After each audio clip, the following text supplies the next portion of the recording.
Salve, salve meu aluno, salve, salve minha aluna. Hoje é um T de terça, T de treta, não é para falar bem de uma treta, é para falar de um terremoto. Infelizmente, aí no começo da semana, essa semana aí que teve início dia 6 de fevereiro de 2023, infelizmente, aí nas proximidades, os limites geográficos entre Turquia e Síria, uma sequência de terremotos, mas originalmente um terremoto de 7,8 graus na escala Richter, próximo aí à cidade de Gaziantep, na Turquia, acabou fazendo com que algumas cidades entrassem em colapso. Isso causado, é claro, pela grande magnitude, e para você pode estar imaginando, mas 7,8, eu ouvi falar que alguns outros terremotos aí, como por exemplo alguns terremotos que já aconteceram ao longo da história,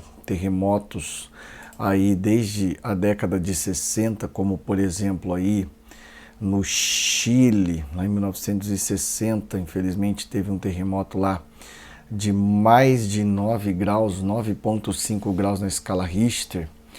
No Alasca, aí ó, também na década de 60, 9,2. Indonésia, 9,1. Em 2004, aquele que causou um grandioso terremoto. A gente sabe que esses terremotos, alguns deles não causaram tantas vítimas, por exemplo, no Alasca, por acontecer em uma região pouco habitada, mas o da Indonésia, infelizmente, é o que chama muita atenção pela grande quantidade de pessoas que infelizmente perderam a vida, mais de 283 mil pessoas. No Japão, em 2011, aquele que causou também aí a morte, infelizmente, de grande quantidade de pessoas, e um incidente na usina nuclear de Fukushima. Na Rússia, em 1952, também causando uma grande quantidade de mortes. Mais recentemente na América Latina, aí no Haiti, logo aí no começo do século XX, 2010, infelizmente esse terremoto de 7 graus na escala Richter também causou uma grande quantidade de vítimas. Fora, claro, as pessoas que ficam desabrigadas, os feridos.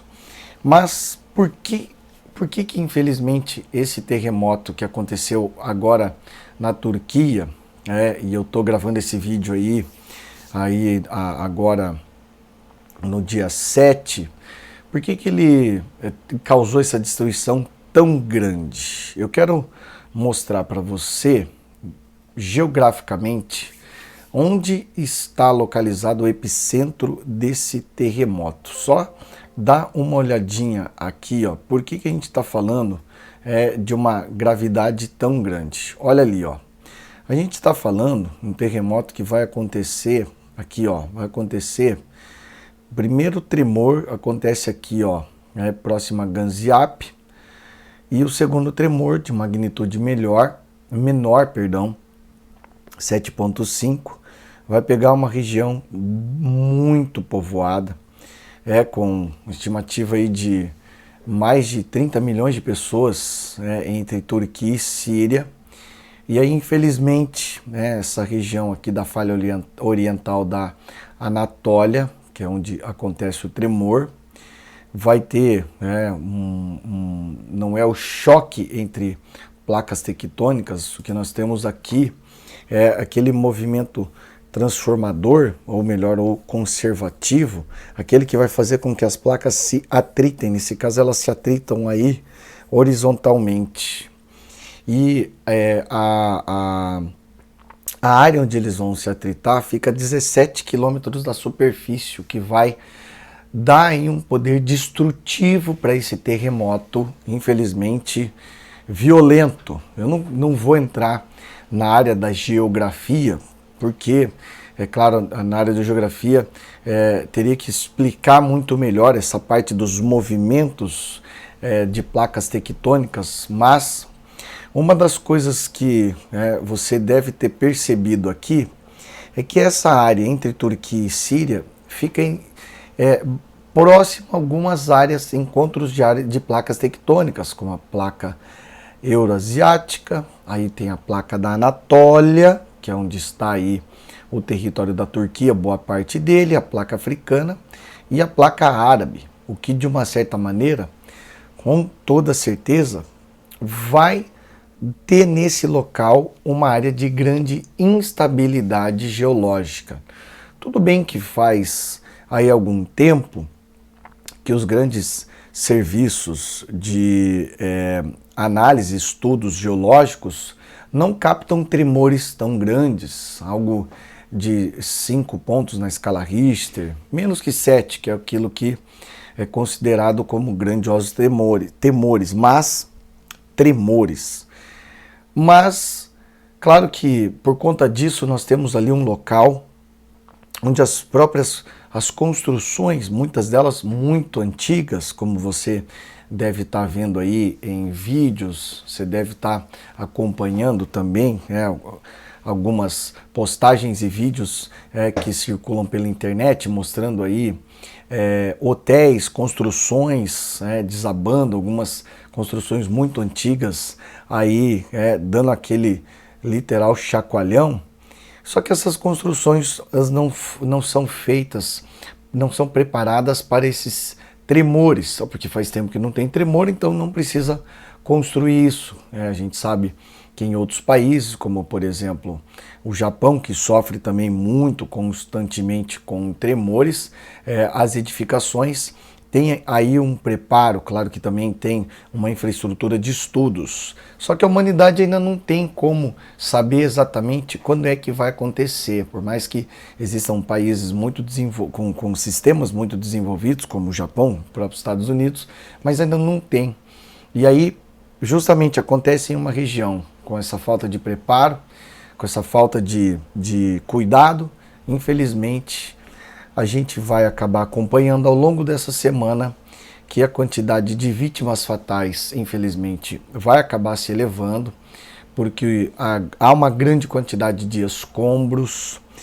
Em meio a isso tudo, há alguns milagres acontecendo, pois crianças e pessoas estão, graças a Deus, sendo resgatadas, mas infelizmente com a possibilidade de alguns outros tremores acontecerem aí, e também tem que considerar que agora nessa região o frio está muito intenso, as temperaturas durante o dia chegam aí a 6, 4 graus e à noite cai até -7. E aí, considerando que quanto mais tempo se passa, uma dificuldade maior, porque infelizmente as pessoas estão embaixo desses escombros, aí o frio se torna um inimigo das equipes de resgate. Um fato importante que a gente tem que destacar aqui é que mais de 60 países se mobilizaram, inclusive, é claro, o próprio governo brasileiro, para mandar equipes de resgate. A dificuldade agora é essas equipes de resgate chegarem a esse local e salvar a maior quantidade de pessoas, certo? Bom, nós vamos ficando por aqui nessa terça-feira muito triste, diga-se de passagem. Consequentemente, também nós temos que lembrar que são dois países que vêm enfrentando muitas dificuldades econômicas. A Síria enfrenta um conflito, enfrenta aí uma guerra de mais de uma década, uma situação política causada aí na Síria, e algumas cidades muito frágeis, como por exemplo a própria cidade de Alepo, que já estava fragilizada por conta de bombardeios, agora ainda enfrenta essa situação, tá? Claro, você pode dar a sua sugestão, pode dar a sua contribuição com esse vídeo, curtindo, compartilhando, deixando aí nos comentários o que você achou e também dando aí a sua sugestão para um próximo vídeo, certo?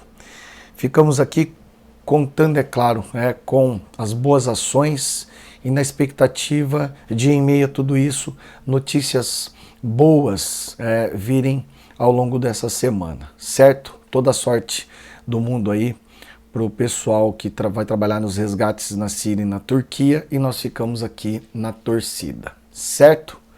Vamos sair dessa também aí. Um beijo grande e até mais.